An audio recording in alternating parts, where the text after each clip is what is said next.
Breaking news from a wonky world of cockwombles, because quite honestly, there's so much refuse to acknowledge what's happening here in the UK and what's being done to you. I would say this, if you carry on like this with your head in the sand, it's always going to be so much easier, isn't it, for the government to take you right up the... The political storm sweeping across Britain has now reached a thunderous crescendo, and right in the centre of that chaos stands Angela Rayner, Labour's outspoken deputy leader and housing minister. But this time, she's not standing tall with confidence behind the dispatch box. She's not making bold, passionate speeches in Parliament.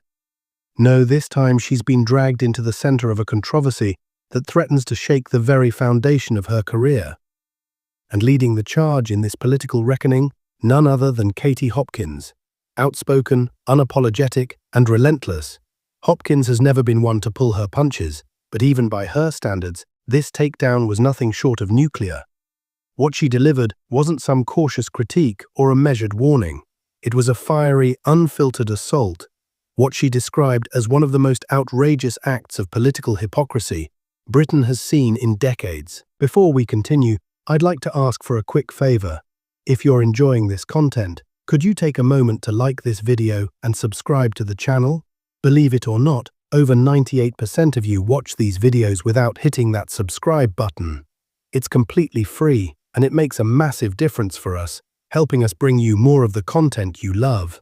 All of them expect to see a lot of words explaining this and a lot of wiggling and a lot more of Angela Rayner with her terrible pronunciation and her ginger growler. Prices of the whole summer, when you don't need your heating on, they put the price down. The minute is freezing and we're about to go into properly Baltic, they shove the price up by 10%. And my question is, where are elderly people supposed to get an extra 150 quid or 1,500 or 2,000 or whatever their extra bill is, right? 300 pounds. Where are they supposed to rustle that? What would you like them to do? From the very first word out of her mouth, Katie Hopkins made it crystal clear. She's not here to play the political game. She's not interested in protecting egos or sugarcoating hard truths, and she's certainly not going to let Angela Rayner, one of Labour's most prominent faces, hide behind spin doctors and scripted press briefings. What Hopkins channeled in her explosive statement wasn't just anger, it was the raw, exhausted frustration of millions of Britons who feel ignored, betrayed and insulted by a system that's lost its moral compass. Rachel Reeves, what would you like them to do? Would you like them to what? Auction off a kidney, maybe? I mean, what use is a fucking 85-year-old kidney? It's probably knackered. It's had that much piss go through it over a whole lifetime. They can't sell one of them. What do you want them to sell? Their eyeballs, well, the half of them can't fucking see because they're 95. Where are they supposed to find the money? What, under a mattress, really? That's what really bugs me, is it's going to cost them more. Okay, where are they supposed to get it? What, are they going to go out and work, are they? Angela Rayner, who built her political image on being the champion of the working class, is now entangled in a scandal so glaring that even Hopkins' joked a toddler could see through it. According to multiple reports, Rayner may have misled authorities about her living situation during the sale of a former council house she bought under Margaret Thatcher's Right to Buy scheme. That property, which she purchased at a significantly discounted rate, meant to help ordinary working families become homeowners, was later sold for a massive profit. But here's the catch. It appears she wasn't even living in the house at the time. Sir Keir Starmer was outlining his plans to solve the housing crisis by building 1.5 million new houses today, but he's been overshadowed by his deputy leader's very own housing crisis. Angela Rayner is tonight facing a potential police investigation over accusations that she lied about her living circumstances before she sold her former council house. Electoral records reportedly show that while Rayner was officially registered at the Manchester address she claimed as her primary residence, her husband and children were registered at an entirely different location. And under UK electoral law, that's not just a technical error, it's a serious offence. Voters must register at their actual permanent residence. Anything else is not just dishonest, it's illegal. This isn't a petty scandal. This isn't some minor lapse in judgment. For someone holding one of the most powerful posts in the country, this is potentially career-ending. And that's not even where the embarrassment ends. Now, Rayner bought a former council house in Manchester in 2007 under Margaret Thatcher's Right to Buy scheme, before selling it 8 years later in 2015. But it's emerged that despite Rayner being registered at the address of that Manchester council house in 2010, her husband and 2 youngest children were registered at another address. Rayner, as housing minister, once stood before the public with unwavering conviction, promising to tackle Britain's deepening housing crisis head-on. She vowed to deliver 1.5 million new homes, a bold pledge that echoed through every Labour campaign leaflet and press conference.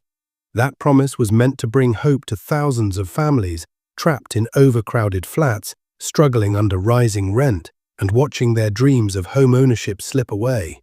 But what has become of that promise? It has vanished like dust in the political wind. Now, under electoral rules, voters must register at their permanent home address, and anyone that knowingly provides false information could face a criminal conviction and prison time. No updates, no explanations, no results. Hopkins didn't just highlight this failure, she tore into it with surgical precision, exposing what she calls the grotesque irony of a housing minister who personally profited from public housing, only to later fail the very people that system was designed to help. And as Britain once again braces for a punishing winter, with energy bills surging, food prices soaring, and wages stagnating, Hopkins raised a hauntingly simple question. How did we allow this to happen?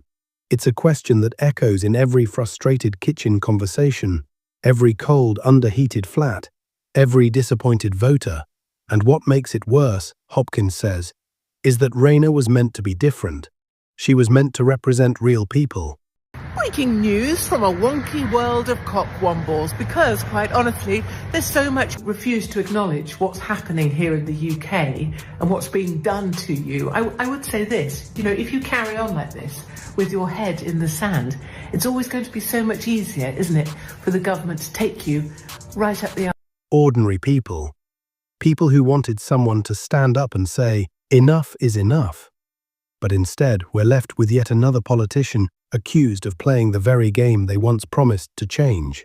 The emotion in Katie Hopkins's voice wasn't theatrical rage, it was genuine despair.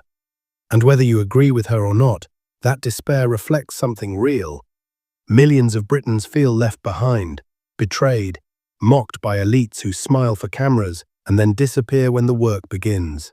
And when Hopkins let loose her fury, it wasn't just directed at Angela Rayner, it was a damning indictment of the entire Labour leadership, of a party that many feel has forgotten the people it once claimed to represent. This is more than a political scandal, it's a symbol of a deeper rot, and if Angela Rayner and her colleagues believe this storm will simply pass, they may be in for a rude awakening. And yet, as the public watches this scandal unfold, the silence from within Labour's top ranks is deafening. Not a word of meaningful accountability, no emergency press conference, no investigation from within. Instead, just the same tired script. We take these matters seriously. The kind of line that's recycled so often, it's become meaningless.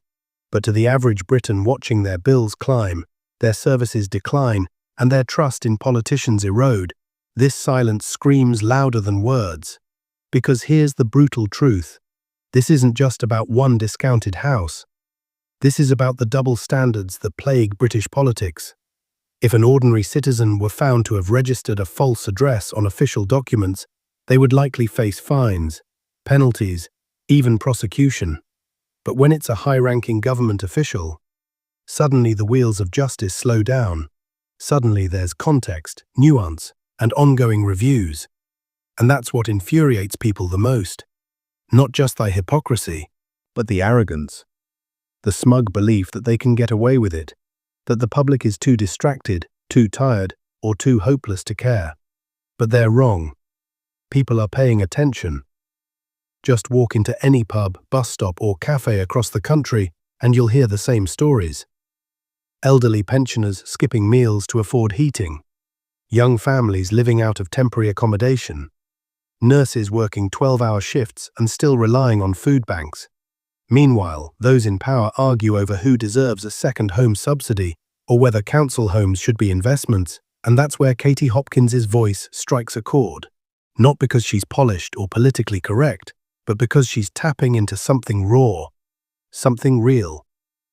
She's asking questions the media won't, like, why is a housing minister flipping homes while families can't even find one to rent?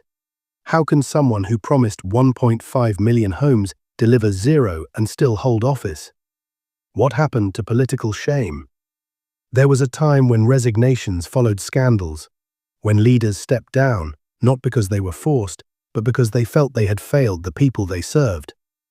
That time feels like a distant memory now. Instead, today's political culture is about weathering the storm.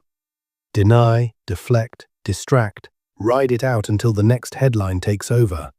And Angela Rayner's team is following that same worn-out playbook. But this time, it may not work. Because this isn't just a misstep, it's a betrayal of public trust. And it's playing out at a time when trust is already dangerously low.